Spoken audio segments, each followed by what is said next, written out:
Yo, balik lagi bersama saya di channel K Kuadrat. Seperti biasa di video kali ini saya akan coba sharing-sharing lagi tentang Kenshusei yang ada di Jepang. Nah, kemarin-kemarin ada yang nge-DM ke IG saya dengan pesan yang seperti ini.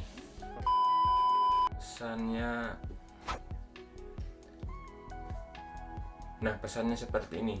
Konbanwa, maaf bang, mau tanya, tolong jelasin perbedaannya magang di Genba sama yang di bidang lain, misalkan di pertanian, pabrik, peternakan, atau di restoran.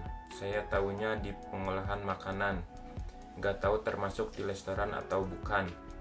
Tolong jelasin suasana kerjanya bang, soalnya saya di Genba tiap hari dimarahin mulu.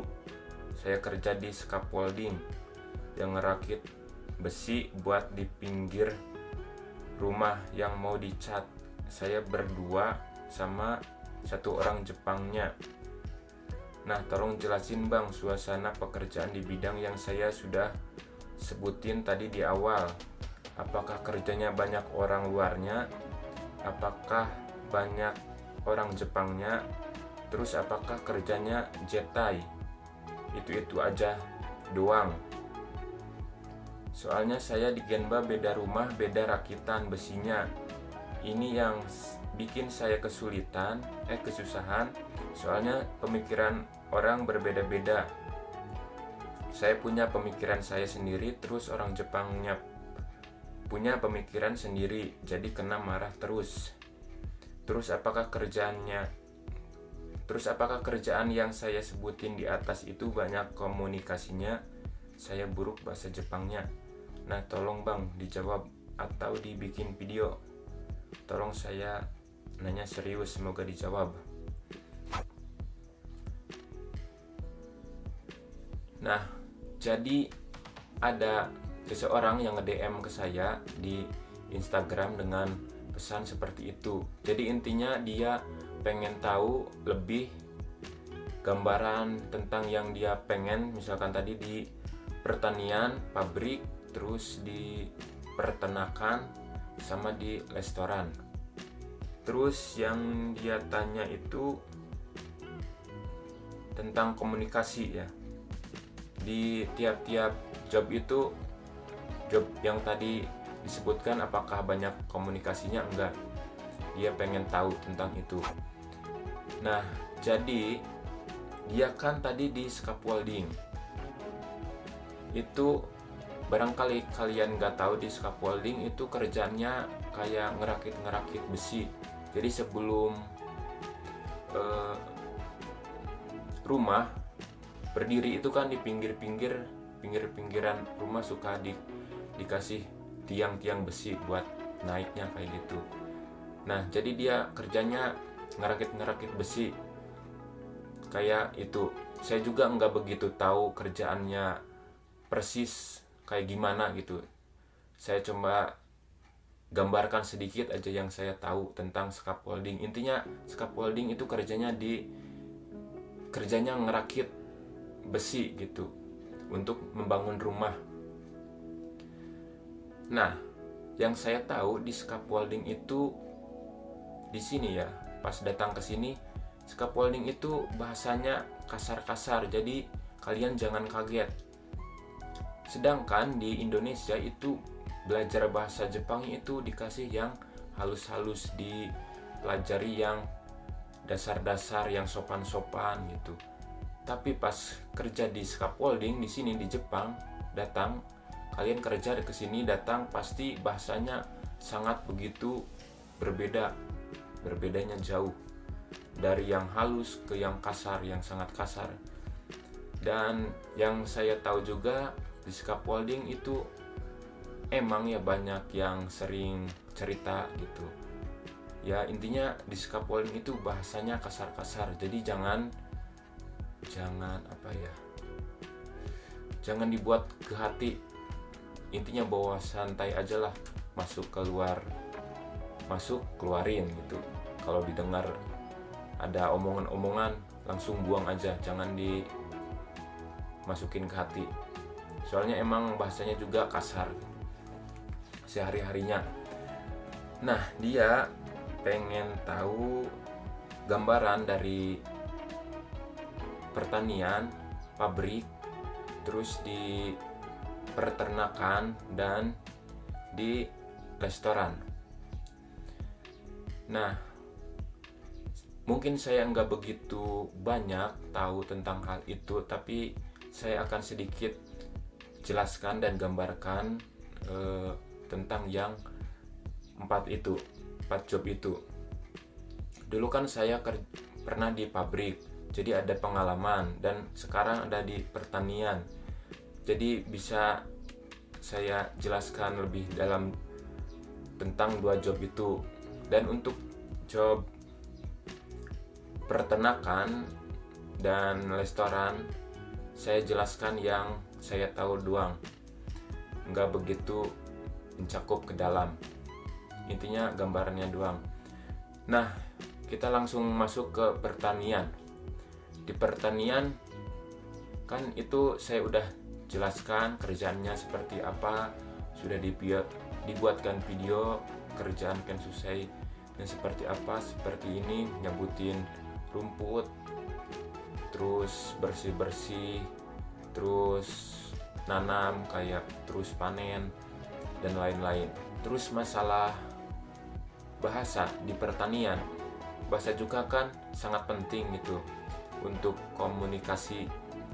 Kalau nggak bisa bahasa itu kita sangat kesusahan. Tapi kalau di pertanian nggak begitu misalkan kalian tadi kan yang tadi nanya bahasanya kurang. Kalau di scaffolding emang pas kurang terus sering-sering marah kayak gitu kan, jadi otomatis ke kita kayak down gitu, ke ini tuh semangat kayak kurang. Kalau di pertanian itu mungkin nggak begitu banyak dimarahin, yang nggak kayak di scaffolding. Ya marah ada tapi nggak begitu banyak lah. Nanti pas beberapa bulan kita tahu kerjaan-kerjaannya ataupun tahu kesehariannya, tiap potosang okasang itu beda-beda kesehariannya, jadi kita bisa meniru gitu. Oh, hari ini dia kayak gini kerjaannya tuh, pasti nanti besoknya juga sama kayak urutan. Kalau orang Jepang itu kerjanya nggak tertata gitu. Pasti kalau kalian sering pernah beberapa bulan kerja di sini, nanti kalian habis ini tuh pasti kerja ini, habis ini pasti kerja ini. Jadi bisa kalian pakai feeling juga pasti kena gitu kalau di pertanian. Beda mungkin kayak di scaffolding, saya nggak begitu tahu ya.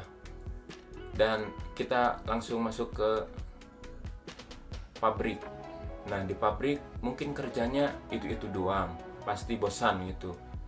Apalagi kalau nggak sesuai dengan yang kita inginkan. Misalkan kita malah ditempatkan di yang berat, jadi kan otomatis kita kayak tertekan dan bikin bosan gitu.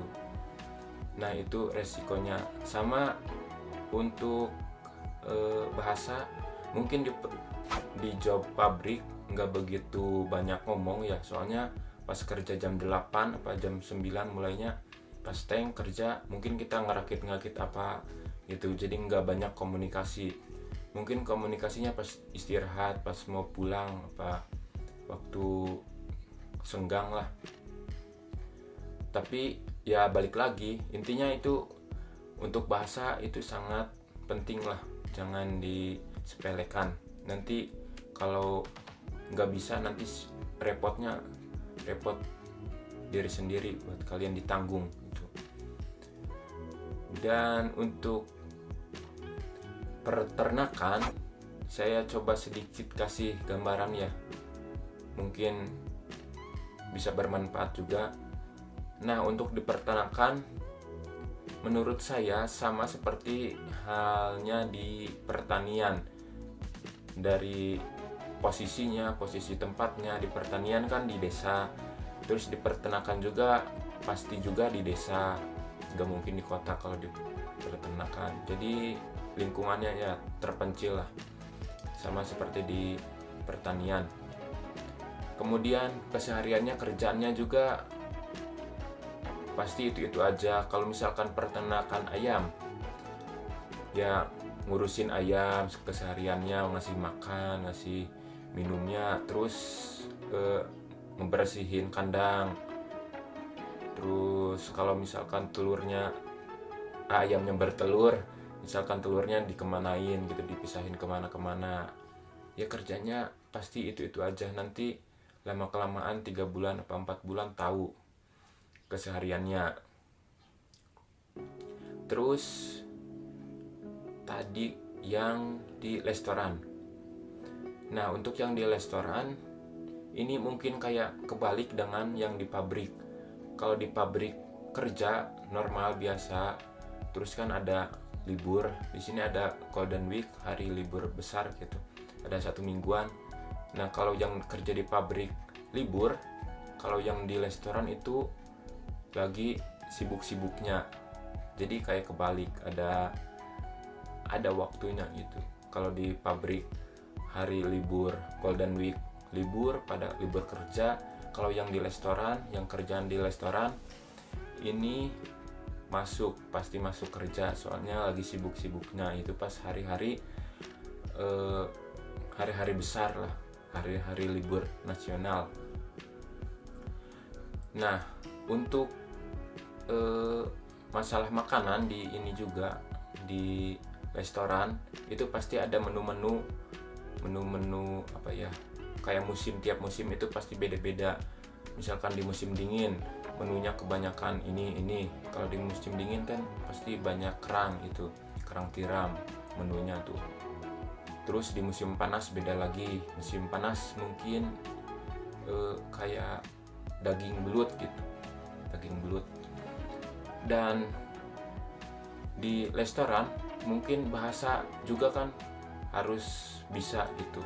Kita harus bisa ngomong, menghadapi dengan si tamu juga.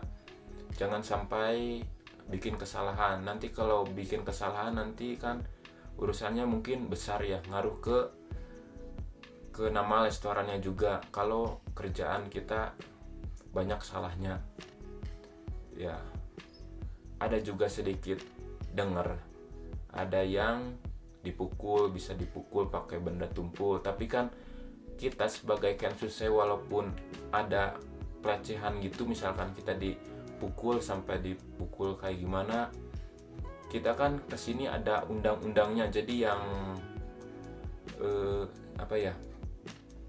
si pihak yang kayak bos gitu, kita misalkan di restoran ada yang mukul chefnya, nah kita tinggal bilang aja ke pengurus yang di sini, ke kumiai. Soalnya di sini ada undang-undangnya, jadi buat pelajaran nanti ke yang si mukulnya juga, nanti pasti nggak begitu galak lah intinya ke kita, ke kensusei. Begitu juga kensuseinya, jangan sampai bahasanya gak ngerti terus gitu. Kita harus bisa belajar tuh, bisa bekerja dengan baik gitu. Nah, intinya itu sih yang bisa saya sedikit jelaskan itu. Tapi di sini saya mohon maaf kalau ada kata-kata atau informasi yang saya salah. Tolong komentar dan tegur saya, bisa berkomentar di bawah di kolom komentar. Dan mungkin itu yang bisa saya sedikit jelaskan. Lebih jelasnya jika kalian ingin bertanya, silahkan DM di Instagram saya ataupun di Facebook. Saya akan coba balas dan kasih penjelasan yang kalian inginkan gitu. Misalkan kalian ingin lagi tahu lebih dalam di pertanian, nanti saya jelaskan lagi. Barangkali kalian masih kurang paham gitu. Intinya ya seperti itulah. Semoga bisa bermanfaat saja buat kalian yang mendengarkan video ini dan menonton. Oke, sampai jumpa di video selanjutnya. Bye.